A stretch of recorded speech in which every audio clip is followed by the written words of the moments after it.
Hello everyone, I am Ganur Vijay Durga Prasad with INM VK Educare. కాబోయే TTD APPSC history లెక్చరర్లకి ఈ video ఎంతో ఉపయుక్తం. వచ్చే నెల జరగబోయే ఎగ్జామ్కి ఈ వీడియో మీకు చాలా ఉపయోగపడుతుంది.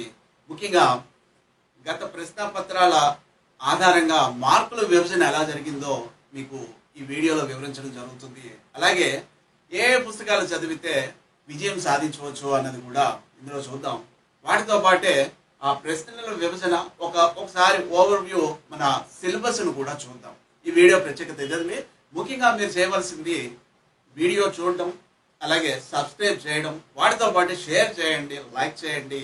రాబోయే క్లాసెస్లో మీకు మరిన్ని వీడియోలు మీరు రీచ్ అవ్వడానికి, ఎగ్జామ్ రీచ్ అవ్వడానికి, విజయం సాధించడానికి, మీరు లెక్చరర్గా, హిస్టరీ లెక్చరర్గా ఉండడానికి ఆయన వీకే ఎడ్యుకేర్ చాలా మీకు సహాయపడుతుంది. కాబట్టి ఖచ్చితంగా అందరూ కూడా ఇది షేర్ చేయండి, లైక్ చేయండి. At the same time subscribe కూడా చేయని వాడు చేయండి. ఓకే, ఇప్పుడు చూద్దాం. దాదాపుగా మనకి ఏపీపీఎస్సి అలాగే టీటీడీ, తిరుపతి దేవస్థానం, ఏపీపీఎస్సి టీటీడీ ఈ రెండు కూడా ఒకేసారి నోటిఫికేషన్ని 2023లో రిలీజ్ చేసింది. హిస్టరీ సబ్జెక్టు సంబంధించి ఒక రకంగా చెప్పాలంటే డిఎల్కి కొంచెం ఆశాజనకంగానే ఉన్నాయి పోస్టులు. జేఎల్కి చూస్తే నామమాత్రం, కానీ తప్పని పరిస్థితి. ఎందుకంటే హిస్టరీ లెక్చరర్ స్థిరపడాలి అంటే చాలా కష్టపడాలండి. ఓ పక్కన జనరల్ స్టడీస్ ఉంటుంది, ఓ పక్కన ఆప్షనల్ సబ్జెక్ట్ ఉంటుంది. మన ఈ ఆప్షనల్ సబ్జెక్ట్లో హిస్టరీ అంటే ఏపీ బైఫర్కేషన్ జరిగిన తర్వాత, అంటే 2014 తర్వాత మనకి దాదాపుగా ఒకసారి జేఎల్ ఎగ్జామ్ 2020, అలాగే డిఎల్ ఎగ్జామ్ 2 సార్లు 2017 అండ్ 2020లో జరిగాయండి. అలాగే మరి వీటికి సంబంధించిన సిలబస్లు కూడా 2 ఈక్వల్గా ఉంటాయి. At the same time Tirupati దేవస్థానం ఇచ్చిన నోటిఫికేషన్ కానీ, ఏపీపీఎస్సీ ప్రకటించిన డిఎల్ నోటిఫికేషన్ కానీ హిస్టరీ సేమ్ సిలబస్ అండి. అలాగే ఒకే రోజు కూడా ఎగ్జామ్ జరుగుతున్నాయి. కాబట్టి గతంలో వీటికి వచ్చిన మార్కులు విభజన అంటే సెక్టోరల్ వైజ్ ఎలాగొచ్చాయి అని చూద్దాం. వాటితో పాటే వీటిని చూసే ముందర ముఖ్యంగా సిలబస్ని ఒక ఓవర్వ్యూ చేద్దాం. మనం హిస్టరీ సిలబస్ని తీసుకుంటే దాదాపుగా వీటిని 4 సెక్షన్స్గా విభజించారండి. 4 సెక్షన్స్. ఒకటి యాన్షియంట్ ఇండియన్ హిస్టరీ, రెండవది మీడియవల్ ఇండియన్ హిస్టరీ, మూడవది మోడర్న్ ఇండియన్ హిస్టరీ, నాలుగవది మోడర్న్ వరల్డ్ హిస్టరీ అంటే పురాతన భారతదేశ చరిత్ర, మధ్యయుగ భారతదేశ చరిత్ర, ఆధునిక భారతదేశ చరిత్ర, అలాగే ఆధునిక ప్రపంచ చరిత్ర. సిలబస్ ని ఈ విధంగా విభజించారండి. విభజించిన తర్వాత ఒక ఓవర్వ్యూ మనం చూస్తే సిలబస్ లో దాదాపుగా ప్రీ అండ్ ప్రోటో హిస్టరీ నుంచి మొదలుపెట్టి, ప్రాక్ చరిత్ర నుంచి మొదలుపెట్టి, మనకి ప్రీ హిస్టరీ నుంచి మొదలుపెట్టి up to 7th century AD అంటే హర్షవర్ధన వరకు. అట్ ది సేమ్ టైం అలాగే అదే కాల తర్వాత జరిగిన పరిణామాలు, చాళుక్య, రాష్ట్రకూడాస్, పల్లవాస్ వరకు యాన్షియంట్ ఇండియా ఉందండి. ప్రీ హిస్టరీ నుంచి 7th century AD వరకు కూడా ప్రతి టాపిక్ నుంచి కూడా బిట్లు రావడం సహజం. అలాగే ఇంకా మిడివల్ ఇండియాకి వస్తే 750 AD నుంచి 750 AD టు తర్వాత 1757 వరకు ఉందండి. ఆర్ 1707 1757. ఎందుకంటే ఇక్కడ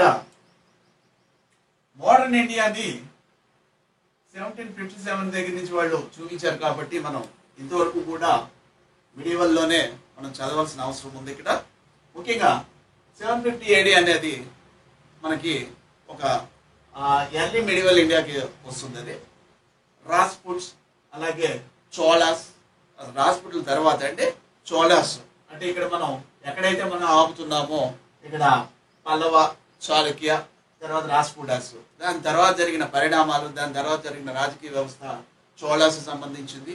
అలాగే పాలరాజులు, ఇలాగా north India, south India, western India, ఇలాగా మొత్తం పార్ట్ కింద విభజించి చదవాల్సి వస్తుందండి. అలాగే అదే కాలంలో రాజ్పుట్స్ గురించి కూడా చదవాల్సి వస్తుంది. వాటితో పాటే ఇంకా తర్వాత ఢిల్లీ సుల్తాన్లు, వాటి పరిణామాలు, ఇవన్నీ కూడా మొత్తం అవన్నీ చూస్తామండి. దాని తర్వాత భక్తి ఉద్యమం, at the same time Vijayanagara period, అలాగే అట్ ది సేమ్ తర్వాత మొఘల్ పీరియడ్. అదే సమయంలో మొఘల్ ట్రేడ్ అండ్ కామర్స్ చూసేటప్పుడే యూరోపియన్ ట్రేడింగ్ కంపెనీస్ భారతదేశానికి ఏ విధంగా వచ్చాయి, beginnings of European trading in India, అది ఒకటి చూడవలసి ఉంటుంది. వాటితో పాటే అంటే వాళ్ళ యుద్ధాలు, ఇవన్నీ కూడా ఇక్కడ మీరు ఇక్కడ చదివేస్తారనమాట అండి సిలబస్ ప్రకారం చూస్తే మొత్తం. తర్వాత మరాఠాస్, శివాజీ, లేటర్ శివాజీస్ కోసం కూడా, లేటర్ మరాఠాస్ కోసం కూడా చూడవలసి ఉంటుంది. ఇంకా 1757 టు 1947 వరకు ఇక్కడ చదువుతారు. ఇది మోడర్న్ ఇండియా. అంటే ప్లాసీ వార్ తర్వాత ప్లాసీ వార్ నుంచి తీసుకుంటే 1947 ఫ్రీడమ్ స్ట్రగుల్ వరకు మొత్తం చదవాలండి. ఇట్లా దాదాపుగా ఇక్కడ ఆల్రెడీ యూరోపియన్ ట్రేడింగ్ కమిషన్ దగ్గరే మీకు మొత్తం ఈ యుద్ధాలు ఇవన్నీ ఇంతవరకు ఇక్కడ చదివితే ప్లాసీ వార్ నుంచి ఇక్కడ చదువుతారు. అలాగే రీజనల్ స్టేట్స్ ఏ విధంగా ఉన్నాయి, మైసూర్ వార్స్, బెంగాల్, ఇవన్నీ కూడా మొత్తం వస్తాయి స్టార్టింగ్. వాటి తర్వాత ఎడ్యుకేషన్ పాలసీస్ కావచ్చు, ఎకనామిక్ పాలసీస్ కావచ్చు, వాటి యొక్క యాక్టివిటీస్, అడ్మినిస్ట్రేటివ్ పాలసీస్, ఇవన్నీ కూడా చదవాల్సి ఉంటుందండి ఇక్కడ. వాటితో పాటే సోషియో రిలీజియస్ రిఫార్మ్స్, అలాగే 1857 రివోల్ట్, ఇవన్నీ కూడా ముఖ్యమైనవండి. తర్వాత ఇండియన్ నేషనల్ మూవ్మెంట్. ఈ ఇండియన్ నేషనల్ మూవ్మెంట్ లో ఇండియాకి సంబంధించిన చదువుతూనే ఆంధ్రప్రదేశ్కి సంబంధించిన ఆంధ్రప్రదేశ్లో స్వాతంత్రోద్యమం, జాతీయోద్యమం ఏ విధంగా జరిగిందనేది కూడా ఉంది. ప్రత్యేకించి అల్లూరు సీతారామరాజు, టంగుటూరి ప్రకాశం పంతులు గురించి కూడా సిలబస్ ఇచ్చారండి. వాటితో పాటే ఏపీ బైఫర్కేషన్ అయినా కూడా ఇక్కడ తెలంగాణ హిస్టరీ ఓల్డ్ సిలబస్ అలాగే ఉంచారండి. నిజాంకి ఎగనెస్ట్ గా రివోల్ట్ జరిగాయి, నిజాం వ్యతిరేకంగా ఉద్యమాలు జరిగాయి. అది సేమ్ మళ్ళీ తెలంగాణలో నిజాంకి సంబంధించి మనం ఆయన వ్యతిరేక ఉద్యమాల మీద ఎస్ఎన్ చదవాలంటే ఓకే. దీని తర్వాత ఇంకా వరల్డ్ హిస్టరీకి వస్తే ఇండస్ట్రియల్ రెవల్యూషన్ నుంచి మొదలుపెట్టి, ఎందుకంటే అసలు ఆధునిక ప్రపంచ చరిత్ర ఇండస్ట్రియల్ రెవల్యూషన్ తోటి మారిందండి. మొత్తం అంతా కూడా పరిణామాలన్నీ కూడా వీటితోటి మారే. కాబట్టి ఇండస్ట్రియల్ రెవల్యూషన్ నుంచి మొదలుపెట్టి సెకండ్ వరల్డ్ వార్ వరకు కూడా చదవాలి. ముఖ్యంగా industrial revolution, American revolution, American war of independence, అలాగే ఫ్రెంచ్ రెవల్యూషన్, తర్వాత జరిగిన పరిణామాలు అంటే unification of Italy and Germany, ఇవన్నీ చదువుతూ తర్వాత ఫస్ట్ వరల్డ్ వార్ ఏ విధంగా వచ్చింది అనేది చదువుతారు. వాటితో పాటే రష్యన్ రెవల్యూషన్ కూడా చదువుతారు. అలాగే తర్వాత India world between two world wars, అంటే రెండు వరల్డ్ వార్ మధ్యలో ప్రపంచం ఏ విధంగా ఉంది అనేది, జర్మనీలో నాజీయిజం, ఇటలీ ఫ్యాసిజం, అలాగే టర్కీలో ముస్తఫా కమాల్ పాషా, వీళ్ళ గురించి కూడా చదవాల్సి వస్తుంది. అట్ సేమ్ టైం అదే అవుతుండగానే మనకి చైనా సంబంధించి కూడా చైనాలో జరిగిన ఉద్యమాలు, ఇవన్నీ కూడా మొత్తం జాతీయ ఉద్యమాలు ఏ విధంగా జరిగింది, చైనా రెవల్యూషన్ కానీ, ఇవన్నీ కూడా ఇందులో చదువుతారండి. వాటితో పాటే చివరిగా సెకండ్ వరల్డ్ వార్ చదవాల్సి వస్తుంది. ఇవన్నీ ఇది ఒక ఓవర్వ్యూ సిలబస్ లో ఈ విధంగా ఉంటుంది. మనం మరి మార్కుల విభజన ఏ విధంగా ఉంటుంది మొత్తం దాదాపుగా చెప్పాలంటే మనకి నెట్ సెట్లో అంటే వరల్డ్ హిస్టరీ తక్కువ ఉంటుంది, కానీ యాన్షియంట్ మెడివల్ మోడర్న్ కి మొత్తం ఉంటుందండి. దగ్గర దగ్గర ఇక్కడ కూడా అలాగే ఉంటుంది. కొద్దిగా తక్కువ సిలబస్ కొద్దిగా ఉంటాయి. సో తర్వాత మనకి మార్కుల విభజన తీసుకుంటే, నేను బైఫర్కేషన్ అయిన తర్వాత 3 ఎగ్జామ్లు జరిగాయి కదండి. ఆ 3 ఎగ్జామ్లో నేను తీసుకుంటున్నా. ఒకటి జేఎల్ జూనియర్ లెక్చరర్స్, ఇది 2020లో జరిగింది, 2020. తర్వాత డిఎల్ 2020లో జరిగింది, 2020. తర్వాత డిఎల్ 2017 జరిగింది. ఇవే నేను తీసుకుంటున్నా. ఫస్ట్ బేస్గా తీసుకుని మీకు చెప్తున్నాను. ఇది జేఎల్ 2020లో జరిగిన దానికి యాన్షియంట్ నుంచి 39 మార్కులు వచ్చాయండి. ఇది యాక్చువల్లీ ఈ పేపర్ మనకి 150 క్వశ్చన్స్ ఉంటాయి ఇంటూ 2 మార్క్స్ అంటే 300 అండి. అంటే each question gets 2 marks. 150 questions ఇస్తారు, 2 మార్కులు ఒక్కొక్క క్వశ్చన్కి. సో నేను ఇక్కడ 150 క్వశ్చన్స్ పరంగా తీసుకుని చెప్తున్నానండి. ఇక్కడ 39 క్వశ్చన్స్ యాన్షియంట్ ఇండియా నుంచి జేఎల్ 2020 నుంచి వస్తే, అలాగే డిఎల్ 2020 నుంచి 38 క్వశ్చన్స్ వచ్చాయండి. 38 యాన్షియంట్ నుంచి. అలాగే డిఎల్ 2017లో అత్యధికంగా 52 వచ్చాయి, 52 వచ్చాయి. చూడండి, జేఎల్ యాన్షియంట్ ఇండియాకి సంబంధించి మనకి 2020లో 39, 2000 డిఎల్ 2020లో 38, 2017లో 52 ఏకంగా అత్యధికంగా వచ్చాయి. ఇంకా మిడివల్ ఇండియాకి సంబంధించి మనం తీసుకుంటే 37, 38, 37 జేఎల్ 20లో 37 వచ్చాయి మిడివల్ ఇండియా. అలాగే డిఎల్ 20లో 38 వచ్చాయి. అలాగే 37 డిఎల్ 2017లో వచ్చాయండి. తర్వాత ఇంకా మోడర్న్ ఇండియా తీసుకుంటే మనకి 37, 35.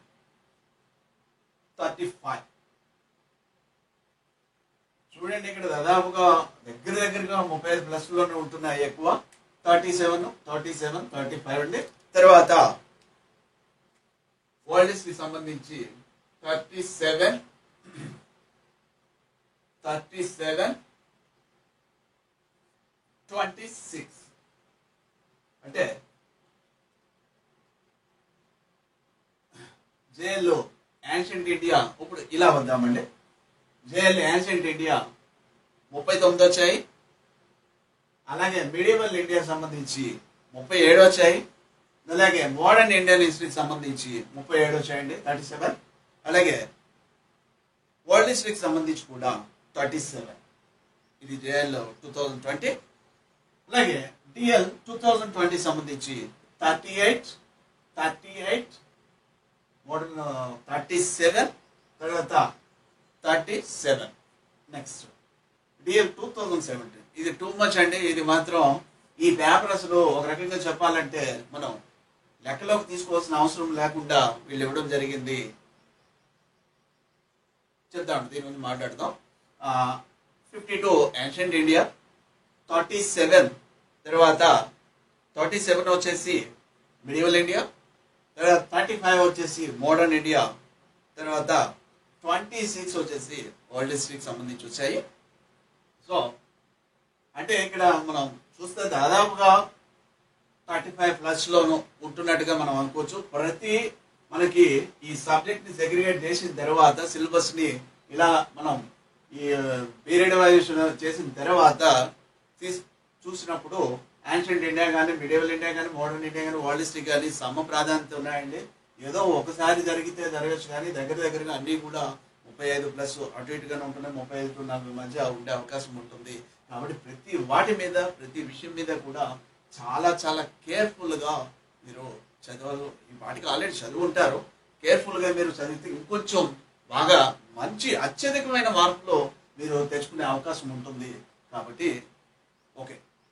సో ఇంకా క్వశ్చన్ థియరీ ఎలాగుంది? క్వశ్చన్స్ని మనం తీసుకున్నప్పుడు దాదాపు చెప్పాలంటే ఇప్పటికి జరిగిన ఎగ్జామ్స్లో క్వశ్చన్స్ థియరీ తీసుకుంటే ఒక 2020 జేఎల్ చాలా హార్డ్గా వచ్చిందండి. అసలు యాక్చువల్గా యాన్షియంట్ ఇండియా నుంచి వచ్చిన 39 క్వశ్చన్లు దగ్గరగా ఇవన్నీ కూడా చాలా హార్డ్ అండి. ఇవి ఆన్సర్ చేయడం అనేది అంత ఈజీ విషయం కాదు, అందులో నెగిటివ్ మార్క్ విషయంలో. అలాగే compare to DL, JL paper చాలా హార్డ్గా వస్తుంది. ఇది మాత్రం చాలా మంది అబ్జర్వ్ చేయాలి. ఎందుకంటే కంబైన్డ్గా ఎగ్జామ్కి అపేర్ అవుతున్న వాళ్ళు ఎక్కువ మంది ఉంటారు. జేఎల్ పేపర్తో కంపేర్ చేసినప్పుడు హిస్టరీ డిఎల్లో బాగా చెప్పాలంటే చాలా లో లెవెల్లో ఉంటుంది. డైరెక్ట్ బిట్లు ఇస్తున్నారు. ఒక పీజీ సెట్కి ఎగ్జామ్లు పెడతారు చూడండి, లోదాల ఎక్కడ ఉంది, లేదంటే కనుగొన్న వాళ్ళు ఎవరు, లేదంటే మొట్టమొదటి డైరెక్టర్ జనరల్ ఎవరు, ఇలాగ చాలా ఒక డిగ్రీ కాలేజ్ లెక్చరర్ అనేప్పుడు క్వాలిఫికేషన్ ఏంటంటే అసలు యాక్చువల్గా చెప్పాలంటే PG with NET or SET with or PhD, ఈ మూడిట్లో ఏదో ఒకటి ఉండాలి. అలాంటి వాళ్ళకి ఈ బిట్లని చాలా సిలియస్గా ఉంటున్నాయి. మీరు అబ్జర్వ్ చేస్తే మీకే అర్థమవుతుంది. 2017 అయితే టూ మచ్ సీరియస్ పేపర్ అని చెప్పొచ్చు. ఈ విషయంలోనే ఏపీపీఎస్సికి మాకు వాదనలు జరిగాయి. కీలో కూడా 2017 కీని ఎన్నో మేము అందించడం జరిగింది వివరాలు. అందుకే మీకు 2017 కీలో మీకు ఇనిషియల్ కీకి ఫైనల్ కీకి చాలా మార్పులు ఉంటాయి. అది మేము ఎన్నో పోరాటాలు చేస్తే కానీ, ఎందుకంటే ఏపీపీఎస్సీ అంత తొందరగా ఒప్పుకోదు కదా. స్వతంత్ర సంస్థ ఏమి అనకూడదు, వాళ్ళు ఏం చేసినా మనం ఊరుకోవాలి, తప్పులు ఇచ్చినా ఊరుకోవాలి. ఒక అడుగు టీజీపీఎస్సీ మనకన్నా ముందు వేసి తెలుగు అకాడమీనే వాళ్ళు లెక్కలో తీసుకోమనే స్టేజ్కి వచ్చారు వాళ్ళు. సో ఎవరు తాలూకా కానీ ఏది అథెంటిసిటీ, అసలు ఏ పుస్తకాన్ని మనం చదవాలి మరి అలాంటప్పుడు? యాక్చువల్గా ఫేమస్ హిస్టోరియన్స్ రాసిన పుస్తకాలు ఉన్నాయి, వాటితో పాటే అవి వాటి అనుకూలంగానే తెలుగు అకాడమీలు కూడా రాసున్నాయి. మరి తెలుగు అకాడమీనే మనం పరిగణలో తీసుకోకపోతే ఏం చేయగలుగుతామండి? ఓకే, తెలుగు అకాడమీతో పాటు మంచి మంచి పుస్తకాలు ఉన్నాయి, రిఫరెన్స్లు తీసుకెళ్లి చూపించినా కూడా ఒకనొక సందర్భంలో ఏపీపీఎస్సీ ఒప్పుకున్న పరిస్థితి, వాళ్ళ యుగో ప్రాబ్లం అది. కానీ మనకి జీవితాలకు సంబంధించింది. సో ఇలాంటివి ఎన్నో ప్రాబ్లమ్స్ ఉంటే చాలా కేర్ఫుల్గా ఉండండి. ఓకే, మరి ఇంత కఠినంగా ఉంది అనడానికి మీకు ఒక 2-3 క్వశ్చన్లు వినిపిస్తామండి. ఇది సరే చూడండి, ఇది ఎలా ఉంటాయో. ఇది జేఎల్ 2020లో ఒకటి ప్రీ హిస్టరీ నుంచి వచ్చిన క్వశ్చన్ అండి. Which are the following tool making techniques is a prepared core techniques?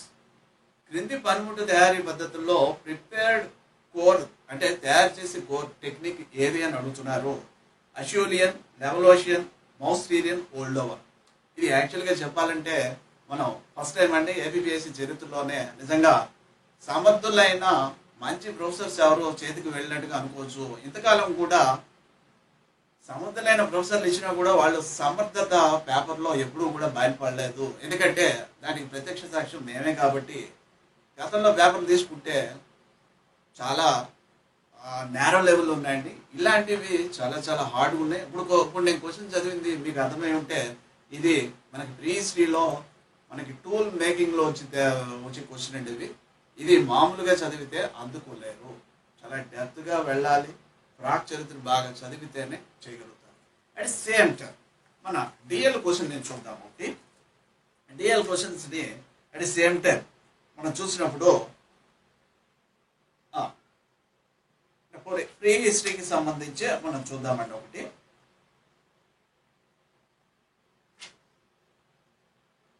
Okay, పోనీ ఇక్కడ మనకు క్వశ్చన్ దొరకడం లేట్ అవుతుంది. ఓకే, దొరికిందండి. ప్రీ హిస్టరీ సంబంధించి సేమ్ 2020లో డిఎల్ జరిగింది. Which kind of race did the Paleolithic man belong to? పాతరాతి యుగ మనిషి ఏ జాతికి చెందినవాడు? ఆల్రెడీ మనం చదువుతూనే ఉంటాం. అంటే కంపేర్ టు జేఎల్, డిఎల్ మాత్రం ఒక అడుగు వెనక్కే ఉంది.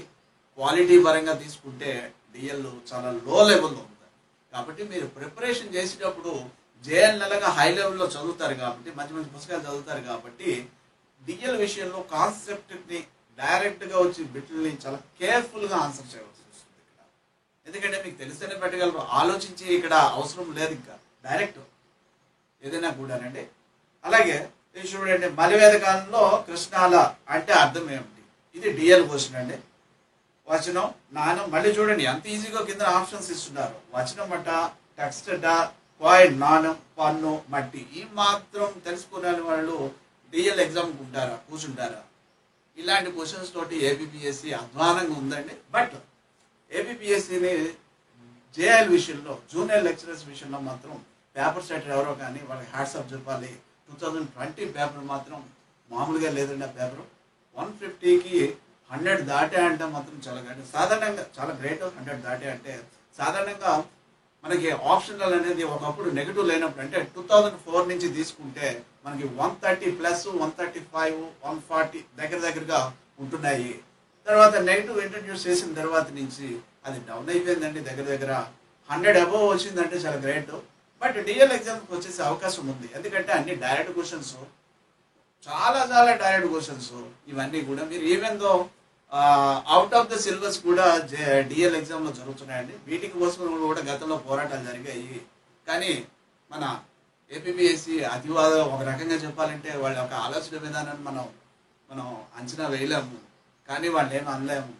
మనం కష్టపడడం మాత్రమే మన చేతుల్లో ఉంది. సిన్సియర్ వర్క్ చేయడం, ఏదైనా తప్పులుంటే ఏపీపీఎస్సీ చూపించండి. ఓకే. సో మరి వీటికి సంబంధించి ఏపీపీఎస్సీ వాదన కావచ్చు, ఈవెన్ దో అంటే ఇక్కడ టీజీపీఎస్సీని కూడా మీకు ఒక ఇంట్రడ్యూస్ చేయడం జరుగుతుంది. ఈ విషయంలో వాళ్ళు అలాగే ఉన్నారు. పుస్తకాలు తీసి చూపించినప్పుడు ఏది కూడా నమ్మలేని పరిస్థితి. కాబట్టి ఆథెంటిక్, సాధారణంగా హిస్టోరియన్స్ ఆథెంటిక్గా తీసుకునే బుక్స్ ఏంటి అన్నది చూసినప్పుడు మనకి ముఖ్యంగా యాన్షియంట్ ఇండియా సంబంధించి ప్రెసెంట్ చాలా పాపులర్ అయిన బుక్ అండి.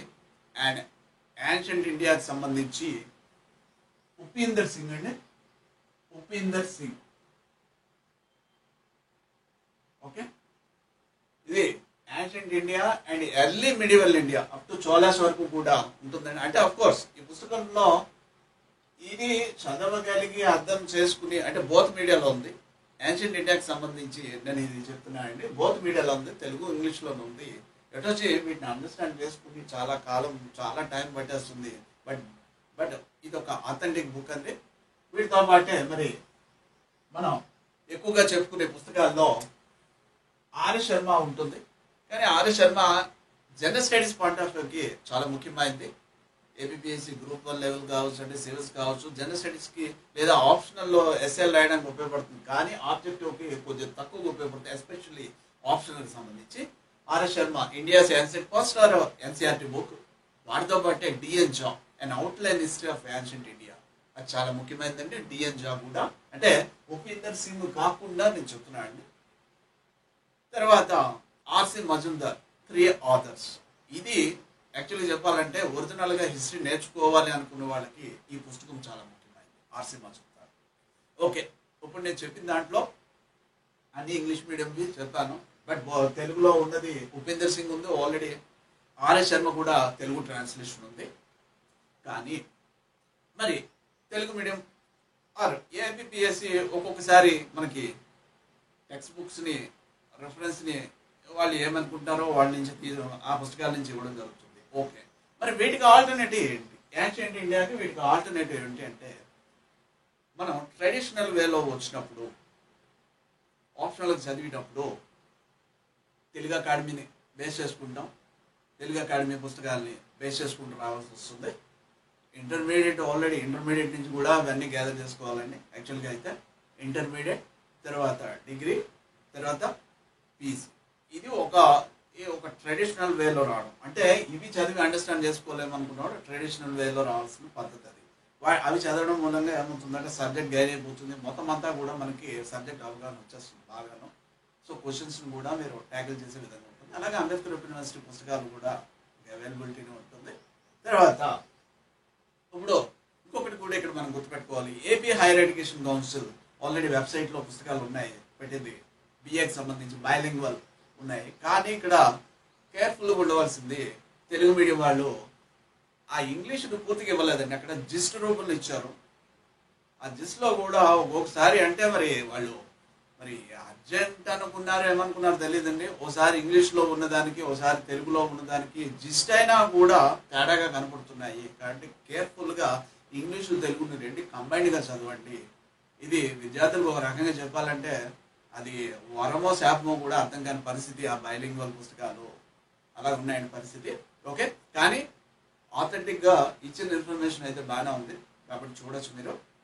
ఓకే, మరి మిడివల్ ఇండియాకి సంబంధించి మాత్రం అత్యద్భుతమైన పుస్తకం సతీష్ చంద్ర మిడివల్ ఇండియా. ఇది కూడా సతీష్ చంద్ర మిడివల్ ఇండియాకి సంబంధించి మీరు సతీష్ చంద్ర బుక్ను మాత్రం చాలా బాగా ఫాలో అవ్వాల్సి ఉంటుందండి.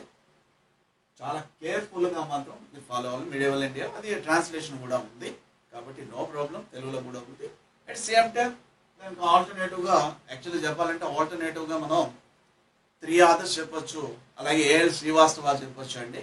ఈ 2 పుస్తకాలు కూడా చాలా అథెంటిక్, బట్ అవన్నీ కూడా చాలా డెప్త్ ఓరియంటెడ్. అలాగే జయల్ మెహతా దాదాపుగా 3 వాల్యూమ్స్ వరకు ఉంటాయి. కానీ ఈ సతీష్ చంద్ర మీకు ఫుల్ఫిల్ చేసేస్తుంది కాబట్టి కేర్ఫుల్గా ఉంటారు సతీష్ చంద్ర చదివేటప్పుడు మాత్రం. అట్ సేమ్ టైం మరి వీటికి అదనంగా అక్కడక్కడ ఏదైనా గ్యాప్స్ ఉంటాయి, ఎందుకంటే పొలిటికల్ హిస్టరీ పూర్తిగా ఉండదు ఇందులోనూ. ఎక్కువగా సంబంధించి పొలిటికల్ ఎక్కడ కావాలో అది ఉంటుంది, కల్చరల్ ఇవన్నీ కూడా చాలా ఇంపార్టెంట్, చాలా ఎకనామిక్ కండిషన్స్ ఇవన్నీ అద్భుతంగా ఉంటుంది బుక్. కాబట్టి అవి చదువుతూనే ఆ గ్యాప్స్ని ఫుల్ఫిల్ చేయడానికి మీరు తెలుగు అకాడమీని కానీ అంబేద్కర్ యూనివర్సిటీ ఇవన్నీ కూడా దగ్గర ఉంటే చాలా ముఖ్యం. సో ఇంకా మోడర్న్ ఇండియాకి వచ్చినప్పుడు కూడా అట్ సేమ్ టైం మళ్ళా ఇప్పుడు NCERT Bipin Chandra modern India most authentic book అండి ఇది. వీటిని కూడా మీరు చాలా కేర్ఫుల్గా చదవాలి. ఇది చదువుతూనే 5 ఆథర్స్, ఇది కూడా తెలుగు మీడియంలో ఉందండి. India's freedom struggle, okay, freedom struggle in India 5 authors అంటే బిపిన్ చంద్ర అండ్ ఆథర్స్ మిగతా వాళ్ళు రచించిన పుస్తకం. ఎన్సీఆర్టీదేమో మోడర్న్ ఇండియా ఆధునిక భారతదేశ చరిత్ర, తర్వాత 5 ఆథర్స్ సంబంధించి స్వాతంత్రోద్యమం. ఈ 2 కూడా మీరు కంబైన్డ్గా చదవాలంటే చదివినప్పుడు ఇంకా మీకు తిరుగు ఉండదు, బిట్టు ఎక్కడికి పోదు. అలాగే ఇంకొకటి సుమిత్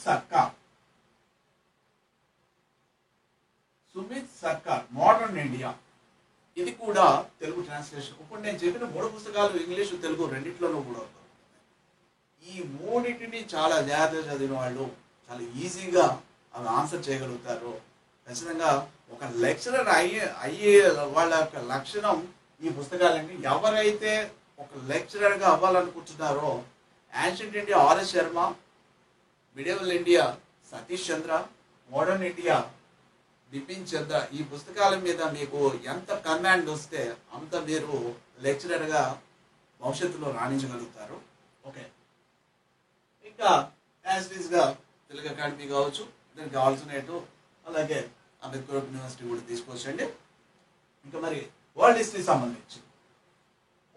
సంబంధించి చాలా చాలా మార్కులు కరెక్ట్. ఇక్కడ జస్ట్ మినిట్, ఇక్కడ ఆంధ్ర హిస్టరీ ఒకటి ఉంది కదండి.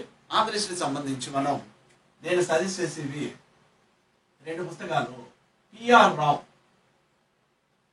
రావు ఆధునిక ఆంధ్రదేశ్ చరిత్ర అని ఉంటుంది, మోడర్న్ ఏపీ తెలుగు ఇంగ్లీష్ మీడియంలో ఉంటుంది. అట్ సేమ్ టైం సరోజిని రేగాని ఆంధ్రాలో స్వాతంత్రోద్యమం లేదా హైలైట్స్ ఆంధ్ర మూవ్మెంట్ అండి. ఓకే, సో ఆంధ్రాలో జాతీయోద్యమం సంబంధించింది. కానీ 2 కూడా ఇది డిపార్ట్మెంట్ ఆఫ్ ఆర్కైవ్స్ ఇంగ్లీష్ మీడియంలో ఉంటుంది, లేదా తెలుగులో తెలుగు అకాడమీ ఆంధ్రాలో జాతీయోద్యమం ఉంటుందండి. తర్వాత పి రఘునాథరావు ఆధునిక భారతదేశ చరిత్ర. ఇవే తెలంగాణకు సంబంధించి కూడా నిజాంకి అగెనిస్ట్ గా జరిగిన రివోల్ట్ కూడా సరిపోతాయి 2 పుస్తకాలు. సో ఇవండి. తర్వాత వరల్డ్ హిస్టరీకి సంబంధించి నేను ఇచ్చే ఇంగ్లీషు సంబంధించి మాత్రం modern world history by Jain and Mathur.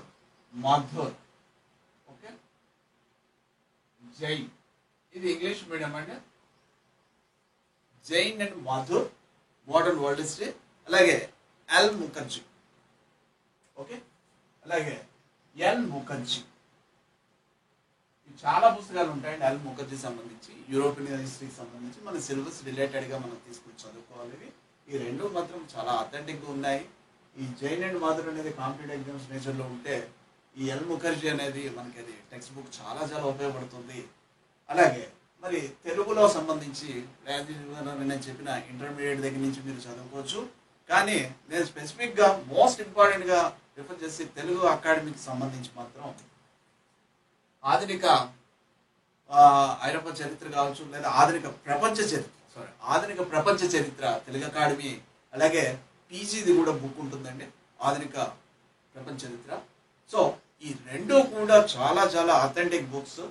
తెలుగులో ప్రిపేర్ అయ్యే వాళ్ళకి ఈ రెండింటినీ మాత్రం చాలా కేర్ఫుల్గా, అలాగే అంబేద్కర్ యూనివర్సిటీ కూడా మీరు డిగ్రీ తీసుకోవచ్చు అండి. పీజీది మరి అవి కొంచెం చాలా ఇబ్బందిగా ఉంటుంది, కానీ మీరు డిగ్రీ అంబేద్కర్ యూనివర్సిటీ వాటితో పాటే తెలుగు అకాడమీ డిగ్రీవి దాంతోపాటు పీజీది తీసుకుని చదివితే మొత్తం మీకు ఓవరాల్ కవర్ అవుతుందని. ఇప్పుడు చెప్పిన పుస్తకాల్లో యాన్షియంట్ కావచ్చు, మిడివల్ కావచ్చు, మోడర్న్ ఇండియా కావచ్చు, వరల్డ్ హిస్టరీకి సంబంధించి కావచ్చు, ఇవన్నీ కూడా మీకు ఎంతో ఉపయుక్తంగా ఉంటాయి.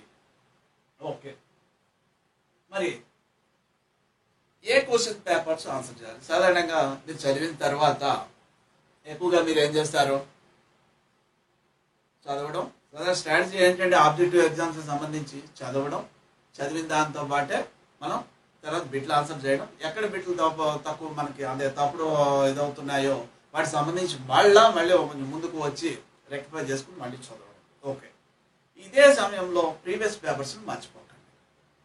ప్రీవియస్ పేపర్స్లో దాదాపుగా యాక్చువల్లీ చెప్పాలంటే మనకి జేఎల్కి సంబంధించి 2004 నుంచి జరుగుతున్నాయండి. 2004, 2006, 2000 తర్వాత 11 ఇదండి. తర్వాత బైఫర్కేషన్ తర్వాత 2017, దాని తర్వాత 17 కానీ 20 ఇలా జరిగాయి. కానీ సిలబస్ చేంజ్ అవడం అంటే ప్రీ హిస్టరీని పెట్టింది మాత్రం ఈ 2020లోనే వచ్చిందండి, పేపర్కి వచ్చింది. కాబట్టి అంతవరకు కూడా ఒకలా ఉంటాయండి. ఈ తర్వాత నుంచి మాత్రం కొంచెం మారింది. ఆ మార్పును గమనించండి.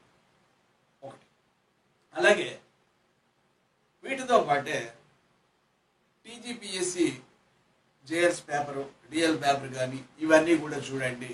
అలాగే వాటితో పాటే